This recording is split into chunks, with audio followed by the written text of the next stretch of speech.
Well, welcome to the first day of bear hunting. If you don't like the weather, just give it 5 minutes, it'll change. Come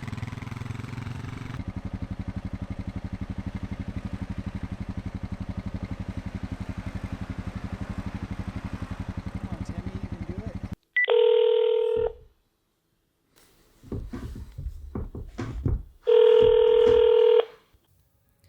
Somebody's got to be the last man standing. Bear season this spring. Dan filled his tag, Brandon McDonald filled his tag, Rod Staten filled his tag, and then there was me. I had made it all the way into the middle of June, and I thought my spring bear season was over. I legitimately had pretty much called it in. I contemplated hunting one more weekend. Dan and I were talking about it, and he's like, man, you have got to get down there and give it one more shot. That's what I did. I made up my mind. I will give it one last weekend. Welcome back to this episode of Tim's the last person at bear camp to tag out. So I'm down here on a final kind of long weekend. I've got 2 quick nights I can hunt. I've got tonight, we're going to get up the hill. I got a fresh batch of donuts. We're going to get baited, and then we're going to go do some spot and stock stuff and just kind of try to run both programs and see what works out. I'm looking forward to giving it that final push to the finish line. Let's get up the hill. Let's go find some bears. Let's put some donuts out. Let's put some honey in the air and go look for some black fuzzy bears. Come on.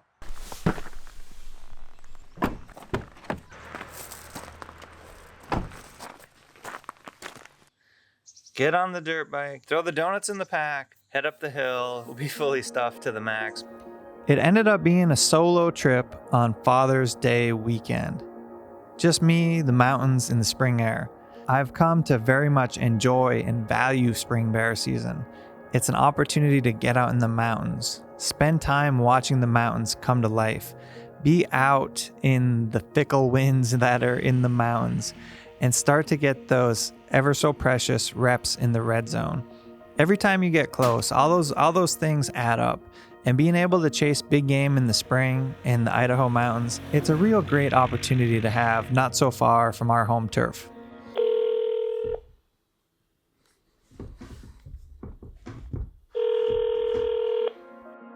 My program for this hunt was kind of a hybrid method.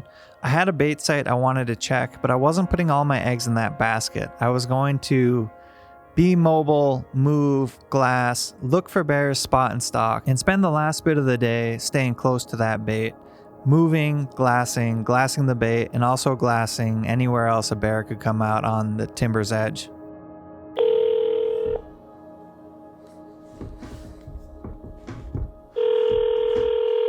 Oh, good morning, bear killer. It came down to about the last 45 minutes of daylight, and this bear popped up, boom, right on timber's edge, right where you would hope it to be.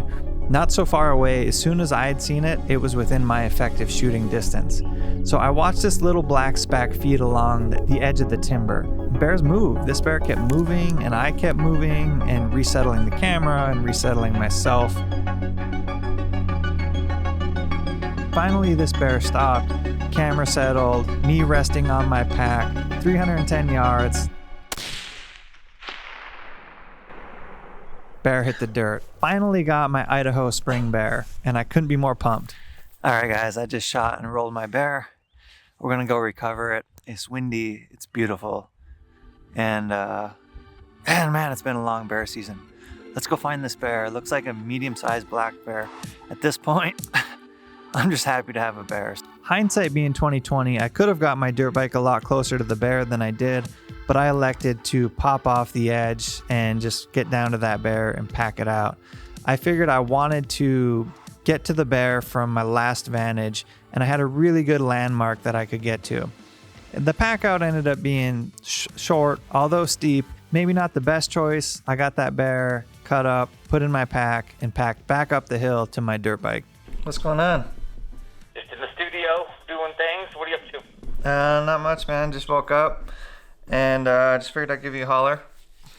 Yeah, good job, man. So you didn't have to wait too long, sounds like. No, it worked out well. I was kind of, I baited, then I went back and checked the Bermuda, And then I went back to the bait, and then I'm like, dude, I gotta go back to the Bermuda. There's gonna be a bear in there. So I kind of skirted back and forth, and then I was gonna be there for the final hour, and I just saw this bear pop out down below, like at the end of the Magic Road on the woods line. Yep. And I was like, is that a bear? Tell me that's a bear. It was a bear. Ended up being a small boar, but bigger than Brandon's probably. Well, that's good, man. So did you wait for it to come up to the bait, or did you just douse it? No, I just doused it. It probably would have fed to the bait, but I was losing light too. Nice. How far a shot? 310. Nice. It was a perfect shot, honestly. Just rolled downhill a little bit, and I had a real good beat on where it was, and then I got down there, and I still took me a little bit to find it. Not too bad. Looking back, I probably should have wheeled the dirt bike down to the Magic Road, but I just walked down there and packed. Oh, hell yeah. Yeah, I Skirt around and drive up it. Yep. Yeah, I packed it out, which, well, I mean, it was steep, you know. Did it die by the road in that little corner? Yeah, kind of in the corner. It was probably, as the crow flies, probably 125 yards from that road. Like, I could have just packed it down to the road. Dude, get this. There's a natural strawberry patch down there. Oh, really? Yeah, I'm looking at this bear. I'm like, I've seen natural strawberries before, or whatever you want to call it, strawberries in the wild. But I never see strawberries on them.